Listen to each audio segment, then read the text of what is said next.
좋아요, 구독. 월요일 아침 8시 반입니다. 매일 아침 8시 반 저희 서울경제TV에서 센티멘탈 대 펀더멘탈 매일같이 두 종목씩 말씀드리고 있습니다. 지난주에도 성과가 참 좋았죠. 오늘도 출발해 보겠습니다. 오늘은 센티멘탈로 주말 사이 뉴스가 나온 회사죠. 한미약품 펀더멘탈로 DL 이렇게 두 종목 되겠습니다. 오늘도 기대를 좀 해보고요. 자, 한미약품 차트부터 보면서 들어가 보겠습니다. 최근까지 이제 주가 성적을 제가 노란 박스로 이렇게 표현했습니다만은 제가 보는 아주 제약바이오 대형사들의 평균 정도의 수준은 계속 따라가고는 있다. 이런 얘기죠. 지난 8월, 9월 이때부터 약간 벌어진 이런 느낌이 있습니다만은 벌어진 그 채로 계속 현재까지는 따라왔다. 평균 수준은 보였다. 이렇게 읽으시면 되고요. 그런데 센티멘트가 좀 바뀔 것 같습니다. 그러면 평균 수준 이상으로 지금 돌변할 것 같습니다. 자, 주말 사이 이제 여러 가지에서 이제 뉴스가 나왔는데요. 지금 금방 배종찬 소장이 말씀하시고 나갔습니다만은 OCI 홀딩스, 한미사이언스 지금 여기서 아주 대변화가 지금 생기고 있습니다. 그래서 OCI 홀딩스가 한미사이언스 지분을 27.0%까지 인수하게 되는 이런 그 뉴스가 나왔습니다. 손을 맞잡았죠. OCI 홀딩스는 그야말로 태양광 쪽 그리고 뭐 건설도 약간 있습니다만 어쨌든 케미칼 쪽 이쪽이고 이쪽은 한미약품이 있지 않습니까? 그러니까 제약 쪽, 바이오 쪽 이쪽 많이 하는 전문 기업입니다. 이종 기업이 손을 잡았다. 합병은 아니고요. 공동 경영을 합니다. 각자 대표 체제로 공정 경영을 하는데 한미 대주주는 자기들의 한미사이언스 구주를 팔면서 OCI 홀딩스의 지분을 10.4% 이렇게 확보하는 딜이 되겠습니다. 이렇게 되면은 이 돈이 구주도 사고 신주도 다시 OCI 홀딩스가 신주도 하면은 신주가 한미사이언스로 돈이 들어가죠. 그럼 이 돈이 어디로 갈까요? 한미사이언스 바로 밑에 한미약품의 신약 개발 그쪽 연구하는데 돈이 추가로 투입될 수도 있는 거고 OCI 홀딩스라는 회사가 이익을 창출을 상당히 잘합니다. 항상 저평가 받아와 있습니다만은 최근에 여러 회사들의 계속적으로 지분 투자를 많이 하고 있습니다. 그러니까 든든한 뒷배가 생겼다. 그럼 그 돈의 흐름에 있어서 가장 수혜를 받을 회사는 어디냐? 저는 한미약품이라고 생각을 하고 오늘 말씀을 드리는 겁니다. 자, 최근에 또 리포트가 나왔는데 지금 여러 가지 이슈가 있는데 경영권 분쟁 가능성도 있나? 이런 얘기까지도 나오고 있어요. 지금 한미사이언스 이사회에서 만장일치로 이제 채택을 한 건데 한미사이언스에는 송 회장이라고 하는 어머니하고 그 따님이 거기 있어요. 그래서 거기서 이사회에는 문제가 없었습니다. 근데 지금 장남한테는 들은 바 없다 이렇게 나오는 거예요. 근데 장남은 한미사이언스 이사회 소속이 아니고 한미약품 소속입니다. 그러니까 상관은 조금은 없죠. 물론 대주주 9% 이상 가지고 있는 그 한미사이언스 대주주 중에 한 명이기는 합니다만은 일단은 그런 지금 절차상에 조금 뭐랄까 노이즈, 소음이 좀 있습니다. 그래서 어쨌든 지분율 싸움으로 뭐 혹시 간다고 했을 때도 좀 파악을 해보자면 OCI 홀딩스 아까 말씀드린 대로 27.0%입니다. 근데 한미약품의 있는 장남 그리고 차남 이 지분을 합쳐도 아까 27.0%보다 9.4% 포인트 정도 낮습니다. 그리고 국민연금이 물론 한 6% 넘게 있습니다만은 경영권 분쟁까지 갈 것 같지는 않고요. 어쨌든 한미약품하는 좋은 뉴스가 맞습니다.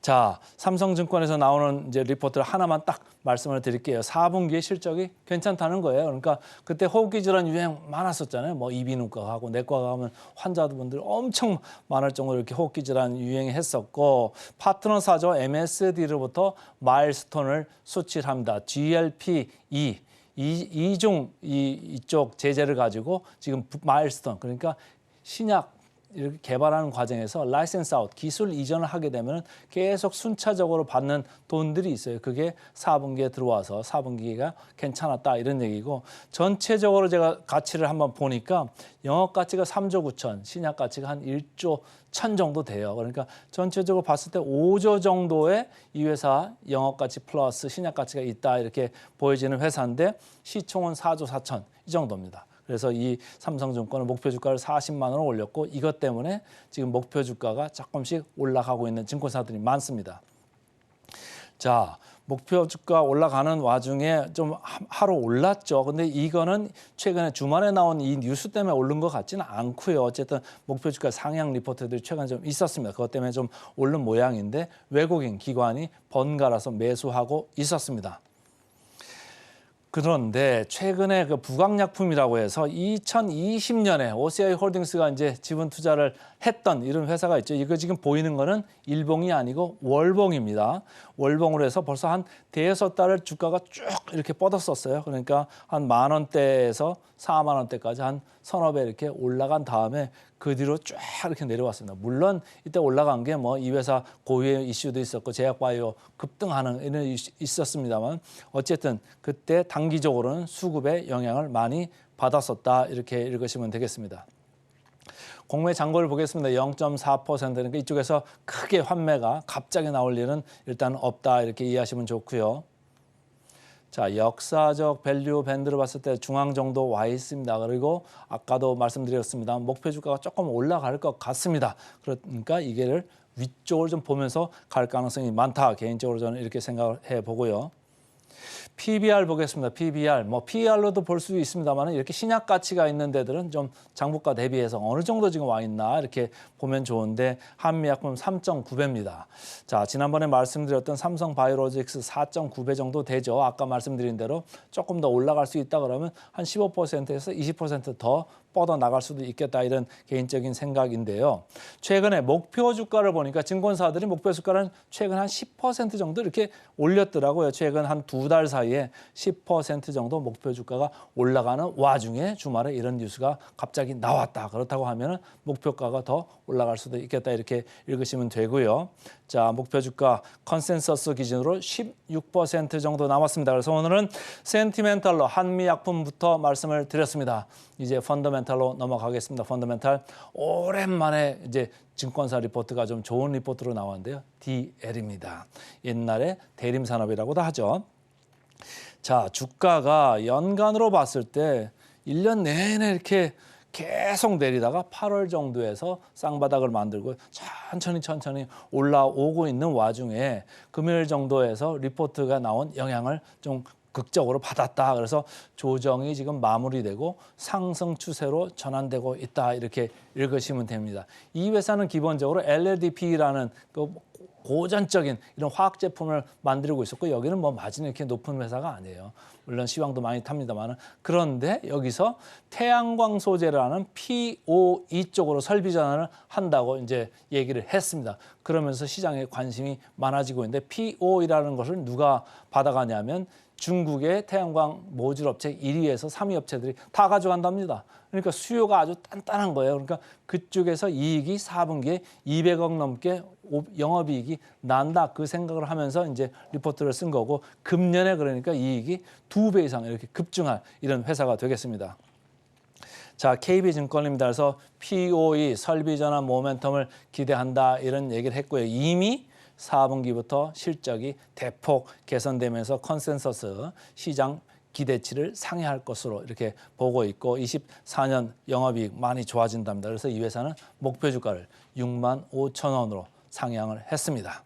자, 대신증권에서도 마찬가지인데요. 24년 영업이익 2배 이상 올라갑니다. 이렇게 얘기를 했어요. 이 회사는 기본적으로 DL 케미칼 하는 데가 있고 카리플렉스, 그리고 크레이턴 이렇게 있습니다. 그래서 DL 케미칼에서 확실히 좋아진다. 이쪽 아까 말씀드린 POE가 있는 이런 부분인데 영업이익이 전년 대비 77% 이렇게 올라오고 크레이턴도 24년에 영업 흑자로 이렇게 돌아갈 거다. 가격이 쭉 내려가고 있다가 최근에 500불대에서 톤당 700불대로 한 30%, 40%가량 이렇게 반등을 했습니다. 그래서 24년도부터는 영업 흑자로 전환될 거다 이렇게 보는 겁니다.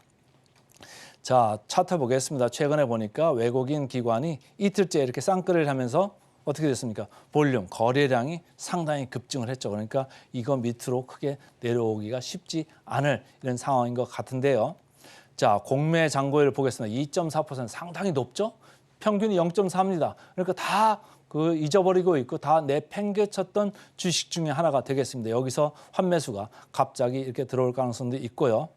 자, 하단에 이렇게 처박혀 있습니다. 그렇기 때문에 서프라이즈가 나올 가능성이 상당히 높은 이런 회사가 맞습니다. 자, 포워드 PR 보겠습니다. 5.7배. 다른 석유 화학 업종에서 가장 저렴한 회사가 되겠습니다. 자, 목표 주가 23% 있는 거로 보이네요. 그래서 오늘은 센티멘털로 한미약품, 펀더멘털, DL 두 종목 말씀드렸습니다. 좋아요, 구독.